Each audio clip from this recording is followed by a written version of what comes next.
আসসালামু আলাইকুম। কোন কোন খাবার স্পার্ম বা শুক্রাণুর জন্য ভালো? আজকে আমরা এই বিষয়টি নিয়ে আলোচনা করব। স্পার্মের জন্য ভালো বা শুক্রাণুর জন্য ভালো খাবার বলতে আমরা বুঝি যে খাবারটি বা যে খাবারগুলো স্পার্মের উৎপাদন বা শুক্রাণুর উৎপাদন, শুক্রাণুর গঠন এবং শুক্রাণুর চলাচলের ক্ষমতা বৃদ্ধি করে সে ধরনের খাবার। তো চলুন জেনে নেই কোন সেই 10টি খাবার যে 10টি খাবার আমাদের স্পার্মের বা শুক্রাণুর জন্য ভালো। 1. ডিম। ডিম স্পার্মের জন্য খুবই ভালো একটি খাবার বা শুক্রাণু উৎপাদনের জন্য খুব ভালো একটি খাবার। ডিমে রয়েছে উচ্চমানের প্রোটিন, ভিটামিন B12 এবং হচ্ছে সেলেনিয়াম, যেগুলো আমাদের স্পার্ম বা শুক্রাণু উৎপাদনে সাহায্য করে। 2. সামুদ্রিক মাছ। সামুদ্রিক যে কোনো মাছে আমরা সামুদ্রিক যে কোনো মাছে আমরা ওমেগা 3 ফ্যাটি অ্যাসিড পাই। এই ওমেগা 3 ফ্যাটি অ্যাসিড আমাদের শুক্রাণুর খুব গুরুত্বপূর্ণ একটি কাজ করে। আমাদের শুক্রাণুর চলাচল বা মোটালিটি ধরে রাখতে বা মোটালিটিতে এই সামুদ্রিক মাছের ওমেগা 3 ফ্যাটি অ্যাসিডটি খুবই গুরুত্বপূর্ণ। আপনারা যারা সেমিনার অ্যানালিসিস করেছেন, যাদের সমস্যা বিশেষ করে অ্যাস্টেনোজুস্পার্ম ধরা পড়েছে, এই অ্যাস্টেনোজুস্পার্ম মানে হচ্ছে শুক্রাণুর মর্টালিটি কম। তারা রেগুলার যদি সামুদ্রিক মাছ, বিশেষ সামুদ্রিক মাছের ওমেগা 3 ফ্যাটি অ্যাসিডটি খান, মানে সামুদ্রিক মাছের মাধ্যমে এই ওমেগা 3 ফ্যাটি অ্যাসিডটি আপনার এই শুক্রাণুর চলাচল বা মোটালিটিটাকে কভার করার চেষ্টা করবে। এবং একটি এখানে জিনিস গুরুত্বপূর্ণ কথা বলে নেই, আমরা অনেকেই সামুদ্রিক মাছ বা পাঙ্গাস মাছকে বিশেষ করে সামুদ্রিক মাছের বিকল্প হিসেবে মনে করি। আমরা মনে করি যে সামুদ্রিক মাছেও থাকে ওমেগা 3 ফ্যাটি অ্যাসিড, পাঙ্গাস মাছেও ঠিক সেম জিনিসটাই থাকে। কিন্তু মনে রাখতে হবে সামুদ্রিক মাছ এবং পাঙ্গাস মাছে ওমেগা 3 ফ্যাটি অ্যাসিড থাকলেও এদের পরিমাণের কম বেশি আছে। পাঙ্গাস মাছের তুলনায় সামুদ্রিক মাছে ওমেগা 3 ফ্যাটি অ্যাসিডের পরিমাণ অনেক বেশি পরিমাণে থাকে। 3. গরুর মাংস বা খাসির মাংস।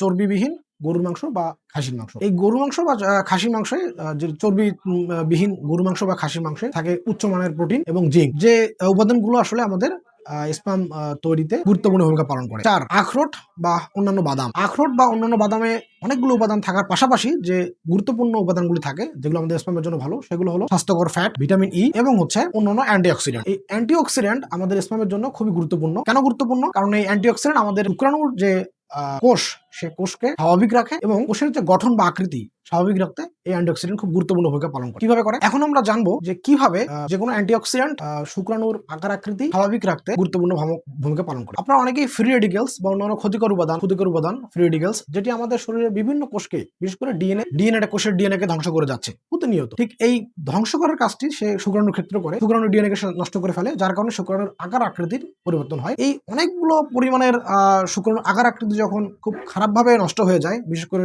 শুক্রাণুর মাথা, লেজ বা মাঝের অংশ যখন নষ্ট হয়ে যায়, তখন স্বাভাবিকভাবে শুক্রাণু আর ডিম্বাণুকে নিষিক্ত করার কাজটি করতে পারে না। অনেকগুলো শুক্রাণু যখন স্বাভাবিকভাবেই একদম আকার আকৃতি নষ্ট হয়ে যায়, তখন এই সমস্যাটাকে বলি আমরা ট্র্যাডোজোস্পার্মিয়া। সিমেন অ্যানালিসিসে অনেক সময় অনেক রোগীদের ক্ষেত্রে, বিশেষ করে যাদের ইনফার্টিলিটি প্রবলেম রয়েছে, তাদের এই ট্র্যাডোজোস্পার্মিয়া প্রবলেমটি দেখা যায়। তো এই শুক্রাণুর আকার আকৃতি ঠিক রাখতে খুব বেশি অ্যান্টিঅক্সিডেন্ট যুক্ত খাবার খাওয়ার চেষ্টা করবেন। 5. শাকসবজি, বিশেষ করে পালং শাক বা অন্যান্য সবুজ শাকসবজিতেও থাকে হচ্ছে ফুলেট এবং অন্যান্য অ্যান্টিঅক্সিডেন্ট। ফুলেট আমাদের হচ্ছে শুক্রাণুর উৎপাদন বৃদ্ধিতে সাহায্য করে, শুক্রাণু উৎপাদন করে এবং অন্যান্য অ্যান্টিঅক্সিডেন্ট আমাদের শুক্রাণুর আকার ঠিক রাখতে সাহায্য করে। 6 নম্বর হচ্ছে ভিটামিন সি যুক্ত ফল। ভিটামিন সি যুক্ত ফলের মধ্যে আপনি মালটা, পেয়ারা, কমলা বা আমলকির মতো খাবারগুলো, বিশেষ করে টক জাতীয় যে খাবার, সেগুলোতে ভিটামিন সি থাকে। সেই খাবারগুলো হচ্ছে অ্যান্টিঅক্সিডেন্ট সমৃদ্ধ এবং উচ্চমানের অ্যান্টিঅক্সিডেন্ট থাকে, যেগুলো আমাদের হচ্ছে এই শুক্রাণুর আকার আকৃতি স্বাভাবিক রাখতে খুব গুরুত্বপূর্ণ ভূমিকা পালন করে। 7 নম্বরে রয়েছে কুমড়ো বীজ। কুমড়ো বীজ মূলত জিঙ্কে ঠাসা। তো জিঙ্ক আমাদের খুব গুরুত্বপূর্ণ একটি উপাদান, যেটি আমাদের মূলত শুক্রাণুর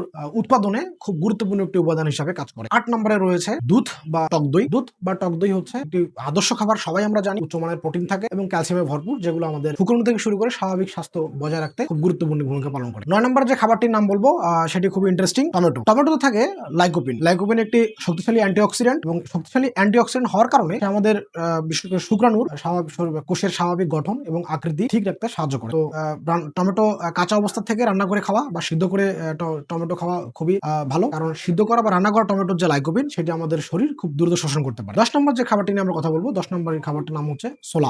ছোলা একটি উদ্ভিজ্জ প্রোটিন এবং এতে ফুলেট থাকে। ফুলেট আমাদের শুক্রাণুর উৎপাদনে গুরুত্বপূর্ণ ভূমিকা পালন করে এবং গুরুত্বপূর্ণ উপাদান হিসাবে কাজ করে থাকে। সবশেষে যে কথাটি বলবো সেটি হচ্ছে পর্যাপ্ত পরিমাণ পানি খেতে হবে, কারণ পানি আমাদের শরীরের স্বাভাবিক যে তরলতা সেটি বজায় রাখে এবং পানি স্বাভাবিকভাবেই হচ্ছে শুক্রাণুর যে ভলিউম, বিশেষ করে সিমেন ভলিউম বা সিমেনের যে ফ্লুইডিটি, সেটি স্বাভাবিক রাখতে সাহায্য করে। এই হচ্ছে আমাদের 10টি